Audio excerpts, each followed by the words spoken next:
છેલ્લો સવાલ પ્રદ્યુમનસિંહ કે ભાવનગરની આસપાસની જે બેઠકો છે તેની આવનારી ચૂંટણીઓમાં આ જે વિવાદ છે એની કેટલી અસર પડશે? કેમ કે પશ્ચિમ વિધાનસભાની બેઠક ઉપર એ સંમેલન ભલે ભાજપના નેતાઓના કે અથવા તો સમાજના આગેવાનોના ઇશારા થયું હોય, પણ શું વધુ એક કોળી બેઠક કબજે કરવા માટેનું જ આ સંમેલન હતું એવું માનો છો?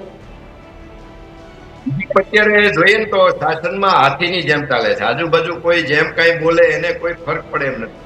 એટલે પાર્ટીને કોઈ ઇફેક્ટ થઈ શકે એમ નથી અને પાર્ટી અગમચેતીના પગલા લે છે. અને જે કઈ થતું હોય તો કોળી સમાજમાંથી થતું હશે તો એના અગમચેતીના પગલા લઈ જ દેશે.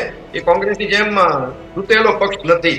એટલે કોઈ પણ સમાજ હોય, આપણે ભૂતકાળમાં જોયું પાટીદાર સમાજના આંદોલન એટલું મોટું થયું, 14 લોકો શહીદ થયા હતા, છતાં એની અમુક વાતમાં બીજેપી છે શાસક પક્ષ એ અડીલ રહેતા. એના પોતાનો સીએમ ને પણ રાજીનામું અપાયું હતું પણ વાતમાં નહોતા આવ્યા. એ જ રીતનું ક્ષત્રિય આંદોલન ત્યારે પણ એમને વાત સ્વીકારી નહોતી.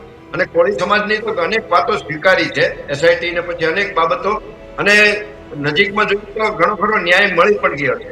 એટલે કોળી સમાજને અન્યાય સાથે ન્યાય પણ મળ્યો છે. એટલે એક વાત એવી છે કે આનું નિવારણ આવી શકે એવું છે.